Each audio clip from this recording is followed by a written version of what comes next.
کیا کنفرم نہ ہو جائے.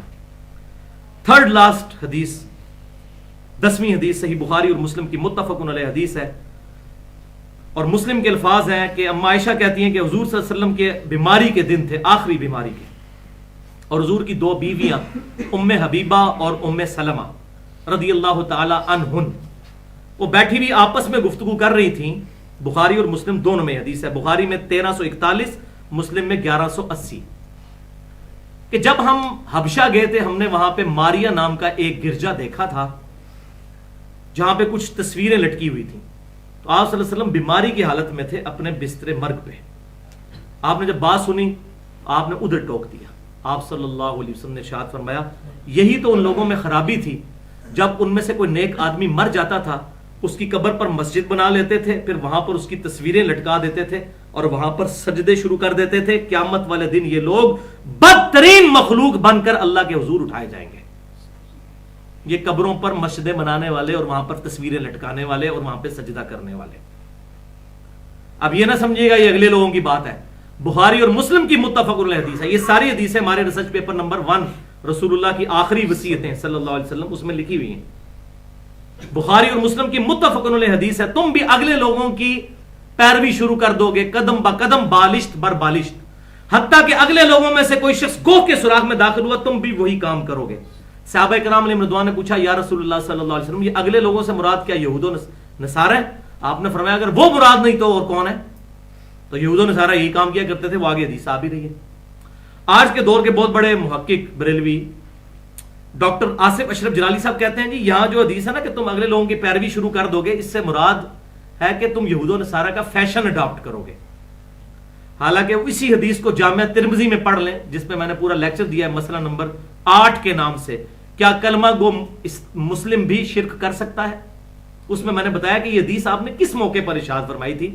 جامعہ ترمذی میں موجود ہے کہ غزوہ حنین کے موقع پر صحابہ کرام ایک جگہ سے گزرے جہاں پر ایک درخت تھا جسے کہا جاتا تھا ذات انوات. وہاں پر مشرکین برکت کے لیے اس درخت کے اوپر اپنا اسلحہ لٹکایا کرتے تھے، جس طرح یہاں بھی درباروں پہ وہ کپڑے کے وہ ٹکڑیاں اور یہ ٹاکیاں وغیرہ باندھ رہے ہوتے ہیں. تو مشرکین عرب جو ہے وہ درخت کے اوپر یہ کام کرتے تھے. تو صحابہ کرام علیہ رضوان میں سے کسی نے کہہ دیا یا رسول اللہ صلی اللہ علیہ وسلم آپ بھی ہمارے لیے کوئی درخت مقرر کر دیں، وہاں پر ہم برکت کے لیے اسلحہ لٹکا دیں. اللہ، آپ صلی اللہ علیہ وسلم نے کہا سبحان اللہ.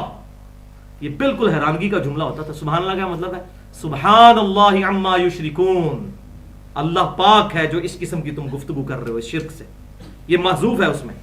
اللہ پاک ہے کیسی بات کر دی. پھر آپ نے ساتھ ہی فرمایا سورہ الاعراف کی آیت نمبر 138 تلاوت فرمائی کہ آج تو تم نے وہی بات کر دی جو موسیٰ علیہ السلام کے ماننے والوں نے کہی تھی. کیا موسیٰ علیہ السلام ہمارے لیے بھی بچڑے کو ایک معبود مقرر کر دیں، ہم اس پر اعتکاف کر کے بیٹھیں؟ آج تم نے وہی بات کر دی. کون سی؟ شرکی عقیدہ. پھر آپ نے فرمایا اللہ کی قسم، اس ذات کی قسم جس کے قبضے قدرت میں میری جان ہے، تم بھی اگلے لوگوں کی پیروی شروع کر دو گے. یہاں پر آپ نے فرمایا تھا یہ کوئی فیشن کا ذکر نہیں ہو رہا تھا، عقیدوں کی خرابی کا ذکر ہو رہا تھا، مشرکانہ عقائد کا. لیکن پبلک کو دھوکہ دیا جاتا ہے کہ اللہ تعالیٰ ان کو سمجھ دے اور اللہ تعالیٰ ہمیں بھی حق بات قبول کر کے دوسروں تک پہنچانے کی توفیق دے. سیکنڈ لاسٹ حدیث 11ویں صحیح مسلم کی 1188 نمبر حدیث ہے.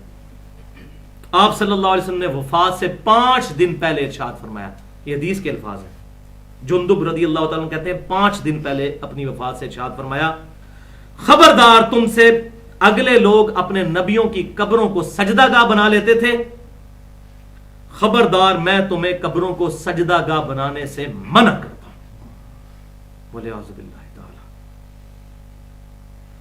اور قبر مبارک سے متعلق آخری انتہائی رکت انگیز حدیث ہے بخاری اور مسلم دونوں میں. صحیح بخاری میں 1390 اور صحیح مسلم میں 1183 نمبر حدیث. سیدہ عائشہ کا بیان ہے کہ جس مرض میں آپ صلی اللہ علیہ وسلم دنیا سے تشریف لے گئے بالکل آخری دن، تو آپ صلی اللہ علیہ وسلم اپنی تکلیف کی وجہ سے چہرہ مبارک سے بار بار اپنی چادر ہٹاتے تھے اور پھر آپ صلی اللہ علیہ وسلم ساتھ کہتے تھے لعن اللہ الیہود والنصارى، اللہ کی لعنت ہو یہودیوں اور نصرانیوں پر، عیسائیوں پر. اتخذوا قبور انبیائہم مساجدا، انہوں نے اپنے نبیوں کی قبروں کو سجدہ گاہ بنا لیا تھا. اس وجہ سے آپ صلی اللہ علیہ وسلم نے ان پر